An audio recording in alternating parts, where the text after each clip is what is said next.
How to win financially as a youth. How to win financially as a youth. Number one, do not aim for more income, or do not aim for more increase in salary. That is, as a salary worker, do not aim for more increase in salary. Just recently we've received COLA, and I know after next year we'll be wanting another COLA, those kind of things. So this statement is that do not aim for more of that. Now, if you are saying I shouldn't aim for more of that, what should I aim for? That aim for more asset. So do not aim for more income or increase in salary. Aim for more asset. You've been working how many years now? How many assets do you have? Assets are things you build with your paid income. You save every month something. Then at the end of the year, you use it to purchase an asset. If you cannot buy an asset, you save again for 3-4 years, depending on the asset you want to buy. Assets are things you buy with your money that brings you money. So do not aim for more increase in salary. That will never solve your problem. Because the more they increase the salary, the more they increase taxes. So they will take it back again. You can never be successful with increase in salary. Increase your assets. So for the past 20 years you've been working, for the past 10 years, how many assets are you able to build? How many assets are you able to have? So do not aim for more income. Today's topic is how to win financially as a youth. My message is for the youth. How to win financially as a youth. Number one, do not aim for more income. Aim for more assets. Asset will bring you more income. That's the first point. Secondly, the problem is not in how much you earn. The problem is how much can you keep from how much you earn. I don't care whether it's 1%, 10%, 20%, depending on the burden on your family. Some people have family burden.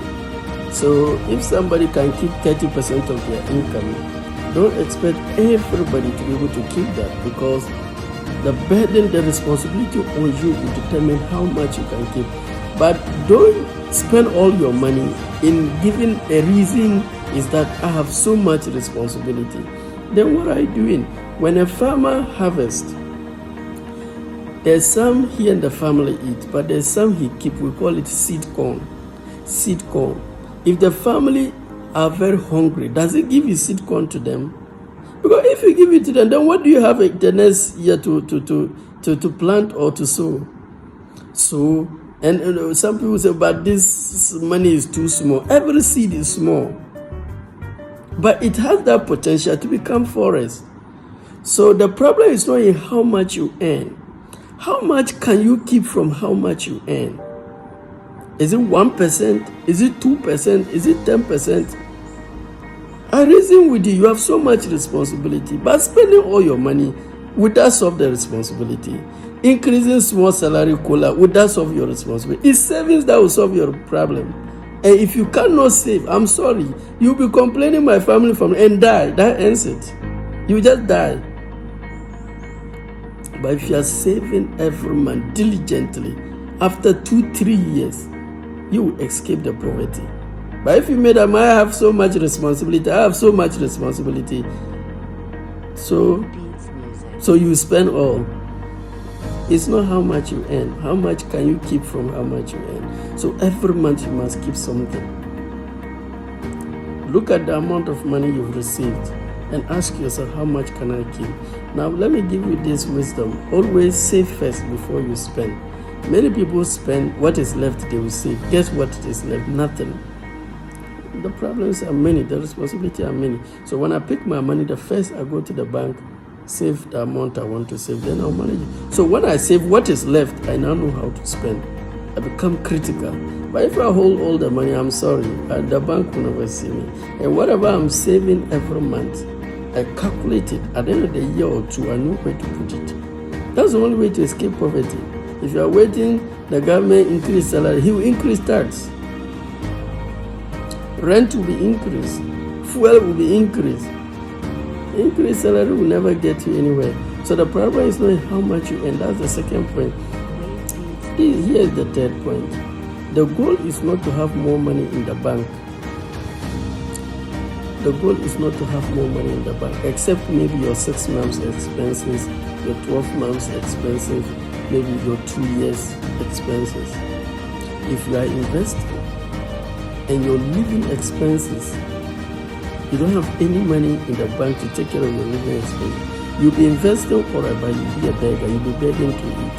There's no regard to that. So before you go for any investment, make sure you have 6 months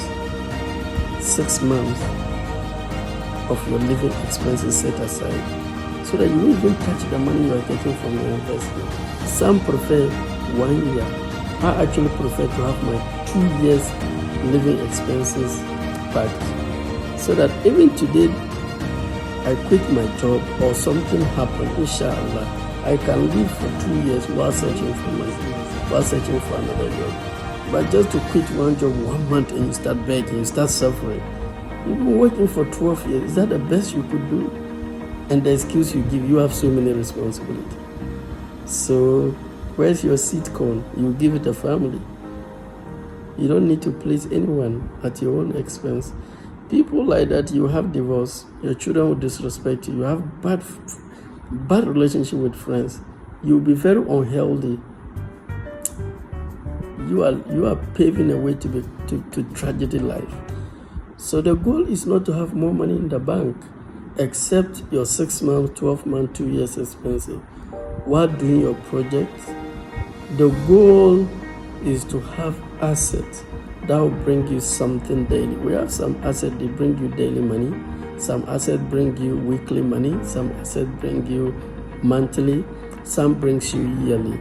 I prefer the weekly and the monthly. I would have wished for the daily, but I tried the daily, it didn't click. Somebody can buy yellow, somebody can buy a taxi, somebody can buy a car daily, he keep the sales. Somebody prefer weekly, some prefer monthly, some prefer yearly. Yearly goes into real estate, he built, he rent, he decorate the place, he rent it out, he get the money monthly, multiplied by the year, take it, and then every year he will receive his money. So dependent, you must think of increasing your asset. So the goal is not to just have money in the bank, I have money, go and look at, no. The purpose for that money is to make it work for you. Let money be your slave. Money is a good servant, but it's a bad master. If you want to serve money, you are in serious trouble.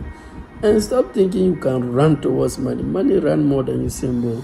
The best you can do is to let it work for you. Save enough of it from the little you are earning and let it work for you. And it takes discipline to do that. The fourth point is this one I heard it from John Assaraf, that's one of my mentors, and Stephen Covey.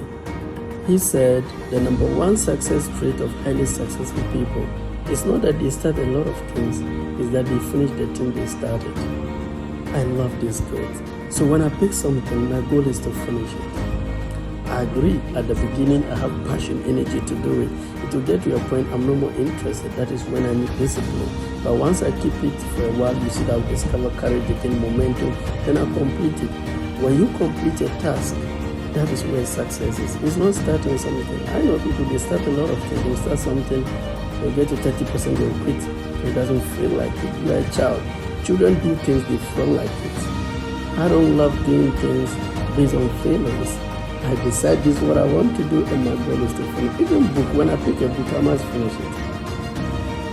Now, with regard to relationship, you might decide you want to finish it, but you see, you have no control over that person. I have control over the books I read, I have control over projects I do, so I can decide not to stop. By a person, you have no control over that person. And the hardest person to love is somebody who doesn't believe you. Somebody who doesn't trust you. The person have this mentality. You see, you get what you look for. If you look for faults in people, you find them. If you look for good in people, you find them. Normally, all what you are looking for is influenced by your belief system. If I believe you are a bad person, I start looking for your actions to support that mentality. And until that belief system is changed, nothing is going to, well, that's not my topic today. So according to Stephen Covey, The 7 Habits of Highly Successful People, and John Assaraf, that the number one success trace of highly successful people is not that they start a lot of things, it's that they finish the things they started. I love to finish things. That is something I love. It makes me feel successful. And when I don't finish something, to worry me. So I will encourage you to, as a youth, anything you go into, try and finish it. It's very important.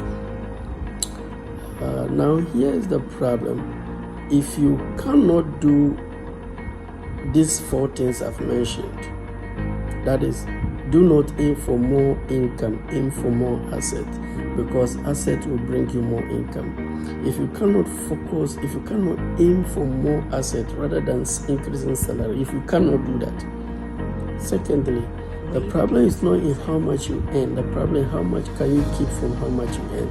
If you keep always saying that the reason why I cannot keep is because of my responsibility. Now,